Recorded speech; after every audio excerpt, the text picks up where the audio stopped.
अंकित जी, दिल्ली से। राधा राधा। राधे राधे महाराज जी, आपके चरणों में कोटि कोटि प्रणाम। महाराज जी, अधिकतर प्रश्नों के उत्तर आपके श्रीमुख से एकांतिक वार्तालाप और सत्संग से मिल जाते हैं। महाराज जी, मेरा एक प्रश्न है, क्या काम, क्रोध, लोभ, मोह, ईर्ष्या आदि विकार से हमारा भजन खर्च होता है? यदि हाँ, तो अपने भजन को किस प्रकार इससे बचाएं? हाँ, यही तो भजन के ठग हैं। ये भजन करने नहीं देते। अगर कहीं कृपावशात साधु संग वशात हो जाए तो बचने नहीं देते। अगर बच जाए तो सबसे बड़ा शत्रु अहंकार है, वो पचने नहीं देता। इसलिए भगवत प्राप्ति कठिन मानी गई है।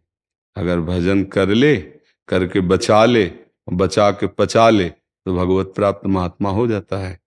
तो काम, क्रोध, लोभ, मोह, मद, मत्सर, ये 6 विकार विशेष जीवों को ठगते हैं। पूरा जीवन का जीवन इसी में लगाए रहते हैं।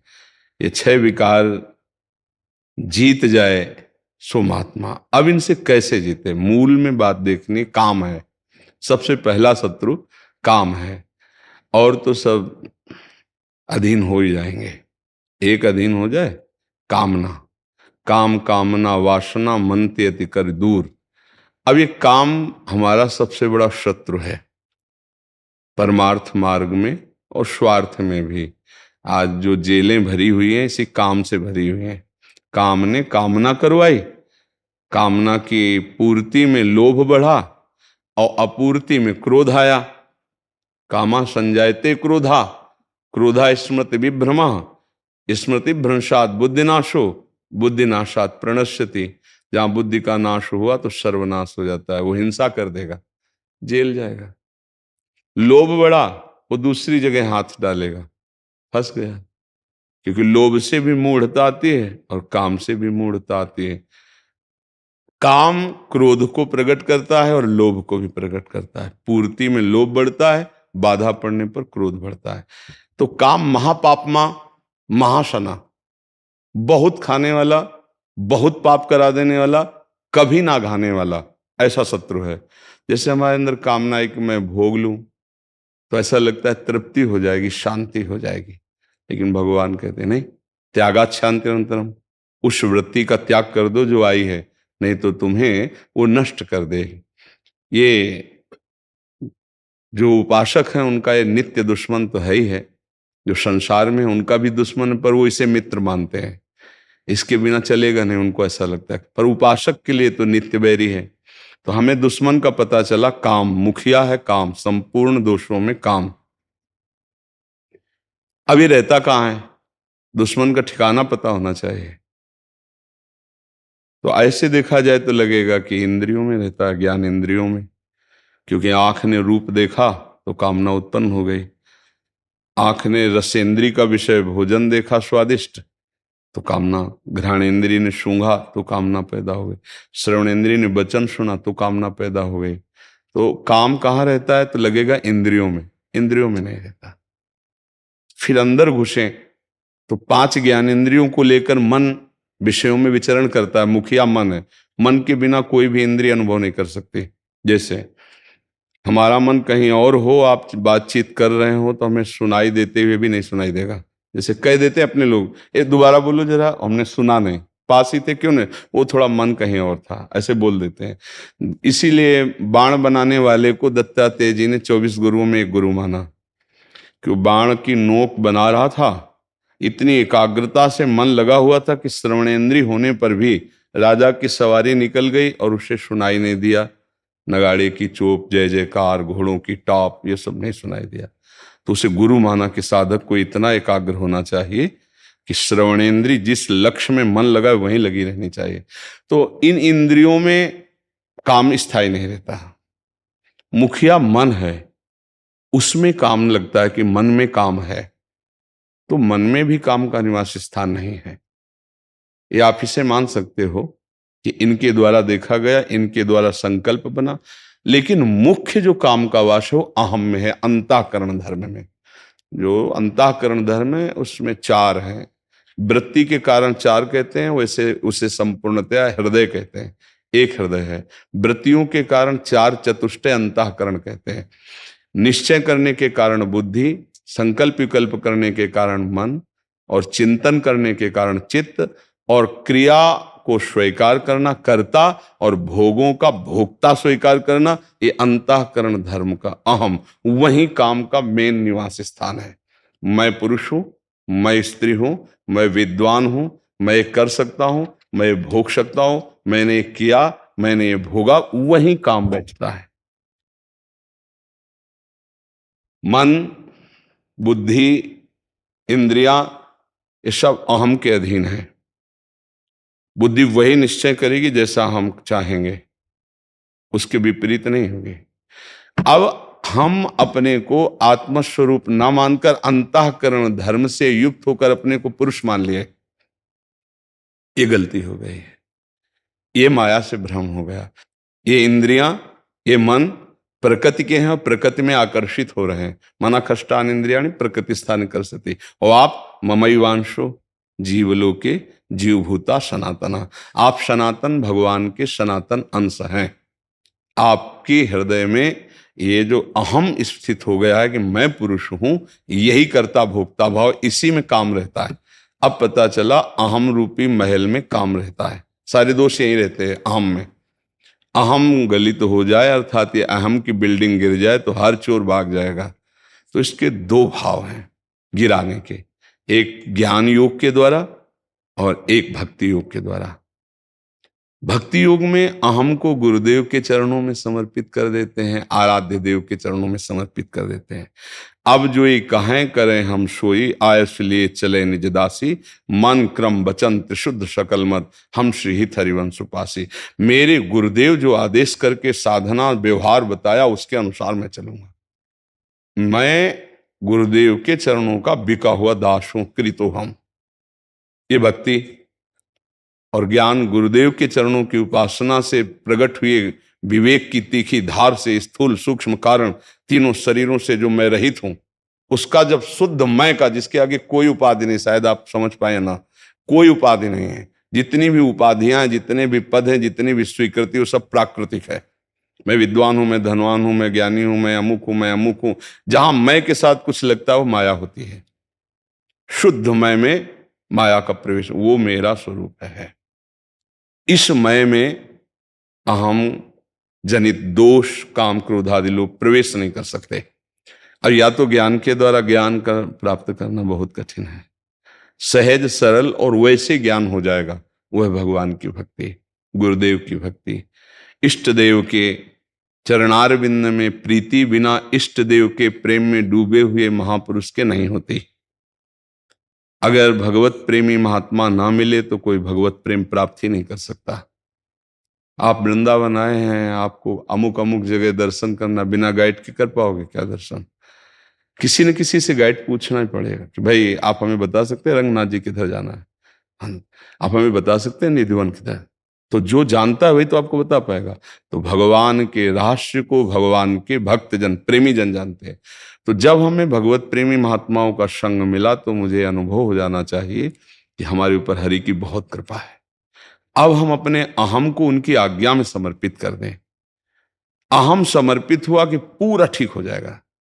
जैसे ट्रैक्टर और टाली का संबंध करने वाला होता है ना बीच में, तो ऐसे ही प्रकृति का और हमारा जो गठबंधन हो गया, यद्यपि मिथ्या है, हुआ ही नहीं, पर जो अनुभव हो रहा है वो अहंकार। संस्कृति मूल शूल प्रदनाना, सकल शोकदायक अभिमाना, ये अहम देहाभिमान। मैं स्त्री, मैं पुरुष, मैं विद्यारूप महत्व कुल धन जौवन अभिमान, ये हमें फंसा लिए, इसी में विकार रहते हैं।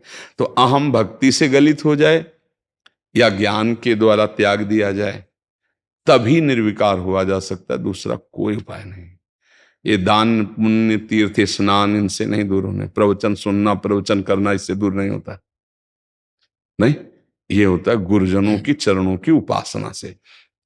जड़ भरत जी ने जब रहुगण को उपदेश किया तो उन्होंने कहा किस साधन से ब्रह्मबोध प्राप्त होगा? शुद्ध ज्ञान या भगवत प्रेम। तो उनका रहुगणित तपसा नयाति न चेज्या न निरूपणाद गृहाद्वा न छंदसा नैव जलाग्नि सूर्यो बिना महत्पाद रजोभिषेकम। बिना महापुरुषों की चरण रज से अभिषिक्त हुए, अर्थात उनकी आज्ञा में रहे, कोई इस ब्रह्मबोध को नहीं प्राप्त कर सकता, न भगवत प्रेम को प्राप्त कर सकता है। जहां अहम गलित हुआ दैन्यता आई भक्ति मार्ग, तहां सारे विकार खत्म हो जाते हैं। शुष्क और कठोर हृदय में काम का अधिकार होता है, द्रवित निर्मल हृदय में भक्ति का अधिकार, प्रेम का अधिकार होता है। वहां भगवान प्रकाशित हो जाते हैं। काम क्रोध मद मान न मोहा, लोभ न क्षोभ राग नहीं द्रोहा, जिनके कपट दंभ नहीं माया, तिनके हृदय बसहु रघुराया। जिनके हृदय से काम क्रोध मद लोभ मद ये सब राग द्वेष मात्सर्य सब नष्ट हो गए भगवान के भजन के प्रताप से, गुरु की शरणागति के पर उनके हृदय में भगवान प्रकाशित हो जाते हैं। एक बार भगवदानंद स्फुरित हुआ, अब जीवन में कभी इनका प्रवेश नहीं होगा। ऊसर बरसे तृण नहीं जामा, संत हृदय जिम उपज न कामा। कोई कामना उसके हृदय में नहीं रह जाती। बात समझ पा रहे हो आप? इस शुद्ध अध्यात्म की चर्चा है। महर्षि, स्वामी जी से भी एक ऐसा ही प्रश्न हुआ था, उसके उत्तर में थोड़ा सा हमें लग रहा है कि एक बार आपसे समझना जरूरी है। महर्षि जी, स्वामी जी से किसी साधक ने प्रश्न किया, काम वृत्ति का नाश कैसे हो? स्वामी जी बोल रहे हैं, शरीर के साथ अपना संबंध मानने से ही काम वृत्ति पैदा होती। समझ रहे? देहाभिमान किसे कहते हैं? देहाभिमान शरीर के साथ संबंध मानने से। हमारा स्वरूप सत्ता मात्र है, सत्ता मात्र की तरफ वृत्ति रहने से काम वृत्ति का नाश हो जाता है। हाँ, सत्ता का समझ रहे हो, जिसमें कोई उपाधि नहीं। जो मैं है वो शुद्ध ब्रह्म है, और मैं अमुक हूं ये प्रकृतिजन्य संबंध है। तो अपने स्वरूप, ये ज्ञान मार्ग से उत्तर हो रहा है। ये अपने स्वरूप का बोध जिसे कि मैं शरीर नहीं हूं, जितनी भोग वासनाएं हैं ये सब इंद्रियों के अंदर है, मन के अंदर है, और मैं इनका साक्षी हूं, मैं इनका दृष्टा हूं। मैं कोई स्त्री या पुरुष नहीं हूं। मैं आकर्षित होकर इन इंद्रियों के विलास में फंसने वाला नहीं। वो इंद्रियों को अपने शासन में ले, क्योंकि बिना अनुमति के कुछ नहीं हो सकता। अनुमति जब दस्तखत हो जाते तभी सब काम होता है। जब ये स्वीकृति होगी हाँ मैं भोगूंगा, अब सारा प्रोसेस मन कर देगा, सारी व्यवस्था वो बना देगा। और आपने हट कर लिया नहीं, बुद्धि के निश्चय में डाल दिया नहीं, अब वो परास्त नहीं कर पाएगा। पर ये नहीं कब आएगा? जब अपने को हम देहाभिमान युक्त नहीं देखेंगे। पुरुष हूं अगर ये है तो आकर्षण है, भोग भोगना पड़ेगा। ये बात समझो। सत्ता मात्र जो अपने को देखता है, सत्ता मात्र की तरफ वृत्ति रहने से काम वृत्ति का नाश हो जाता है, कारण कि सत्ता में विकार नहीं है और विकार में सत्ता नहीं है। हाँ, स्वरूप में किसी भी तरह का अभाव नहीं, वो सच्चिदानंद सुखमय है। पर ये ज्ञान मार्ग है, ये ज्ञान मार्ग है। अब इसको सरल भक्ति, सत्ता है श्री भगवान, है ना? उन्हीं के द्वारा सृष्टि का सृजन, पालन और लय होता है। श्री भगवान ही हमारे गुरुदेव के रूप में है। गुरु ब्रह्मा गुरु विष्णु गुरुदेव महेश्वरा, गुरु साक्षात परब्रह्म तस्मै श्री गुरुवे नमः। अब अपने को गुरु के अधीन कर देते हैं, उनकी आज्ञा में चलते हैं, हम अपने आप समर्पित हो जाएगा। हमारी सत्ता भक्ति, हमारी सत्ता श्री भगवान है। अपना विस्मरण, श्री भगवान का स्मरण, ये भक्ति। और सब कुछ विस्मरण, केवल स्वरूप का स्मरण, ये ज्ञान। अपने आप से अपने आप को पाना, ये बड़ा कठिन। ज्ञान का साधन बहुत कठिन साधन है, और उसमें गिरने में देर नहीं लगता, कोई पकड़ने वाला नहीं है। और भक्ति के साधन बहुत सरल हैं, पर इसमें भगवान का विशेष कृपा प्रसाद रहता है। करो सदा तिनके रखवारी, जिम बालक राखे महतारी। भगवान ऐसे रख, इसलिए मुझे सहज सरल भाव से अपना अहम गुरुदेव की आज्ञा में समर्पित कर दें। गुरुदेव की आज्ञा, शास्त्र सम्मत आज्ञा, संत आज्ञा, वो आपको निर्विकार कर देगी।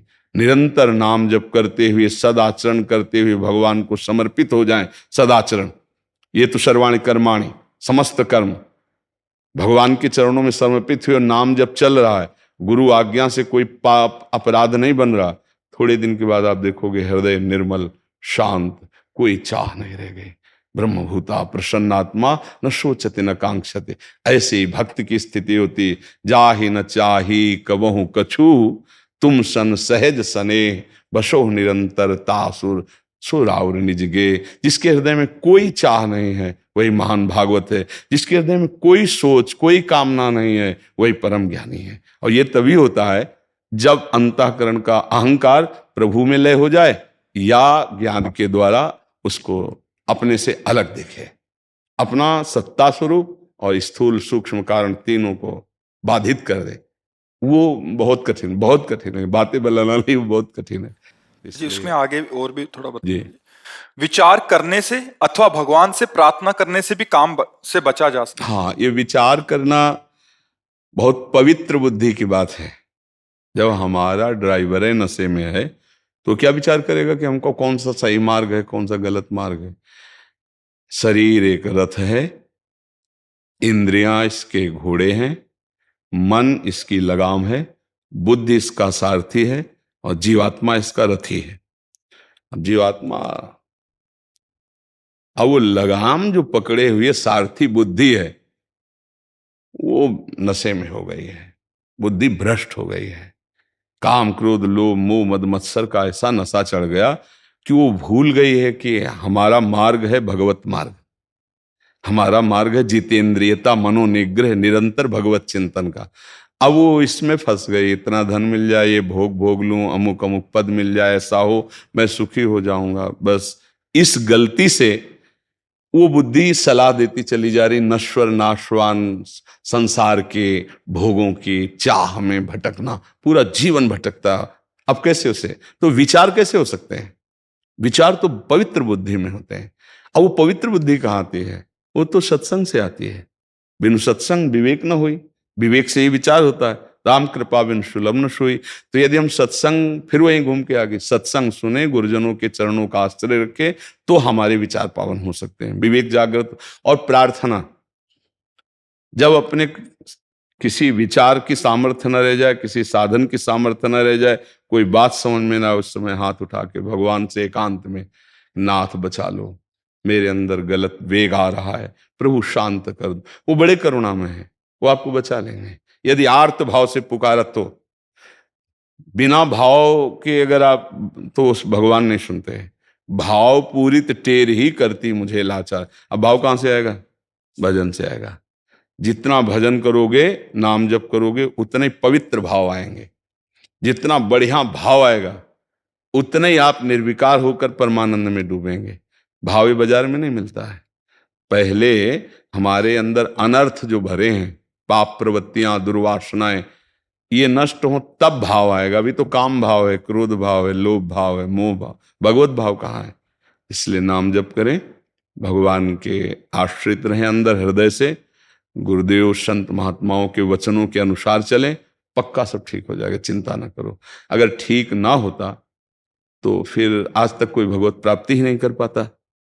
लाखों ने भगवत प्राप्ति की है, लाखों भगवत प्राप्त हैं, लाखों आगे होते रहेंगे। ये भगवान की सृष्टि। पर ऐसा तो नहीं कि भगवत प्राप्त होने के बाद मुकुट लग जाता हो कि भाई ये देखो इनके मुकुट लग गए, भगवत प्राप्त हो गए। नहीं, पहचानना कठिन है। भगवान भक्त को, आज की चर्चा में था सत्संग में, कि भक्त को या तो सिर्फ भगवान जानते हैं, और या उसी कोटि का कोई भक्त हो तो देख के जान लेगा स्थिति क्या है, अन्यथा नहीं जाना जा सकता। तो भगवान से हम प्रार्थना करें कि हमें ऐसे संतों का संग मिले, हमें ऐसा वातावरण मिले जिससे हम निष्कामता की तरफ आगे बढ़ें। दर्शन, संभाषण, आहार विहार, संग, इसका बहुत बड़ा प्रभाव होता है। जैसे हम ऐसे दृश्य देखें जिनमें विलासिता है, काम भाव बढ़ाने वाली, ऐसी हम बातें सुने, ऐसे हम लोगों का संग करें, तो फिर साधना करते हुए भी वो निष्काम नहीं हो पाएगा, वो काम विजयी नहीं हो पाएगा। इन पर जरूर ध्यान देना है कि हमको ऐसे इंद्रियों से दृश्य नहीं देखने गंदे, ऐसी गंदी बात नहीं सुननी, ऐसा गंदा भोजन नहीं करना जो हमको बार बार गलत प्रेरणाओं में ले जाए। भोजन का प्रभाव होता है। जैसे जो मदिरा पीते हैं, मांस खाते हैं, तो वो फिर व्यभिचार भी करेंगे, वो फिर गंदे चिंतन में रहेंगे, क्योंकि वो गंदा आहार उनको गंदा चिंतन ही कराएगा। आहार आपका सही है, संग आपका सही है, साधन में चल रहे, धीरे धीरे सहत सहत बाढ़े भगति, एक दिन ऐसी भक्ति की प्रेमाग्नि जगेगी, ये सब भस्म हो जाएंगे। काम क्रोध लोभ मोह मद मत्सर सब नष्ट अगर ना होता तो कोई भगवत प्राप्त ना होता। गृहस्थी और विरक्ति में लाखों भगवत प्राप्त हो चुके हैं। तो हमको निराश नहीं होना, हम भगवान के अंश हैं, हमें कोई परास्त नहीं कर सकता। जब तक हमसे भूल हुई तब तक हुई, अब लो नशानी, अब ना नशे हो, अब ठीक से चलूंगा। समझ पा रहे हैं आप? जी।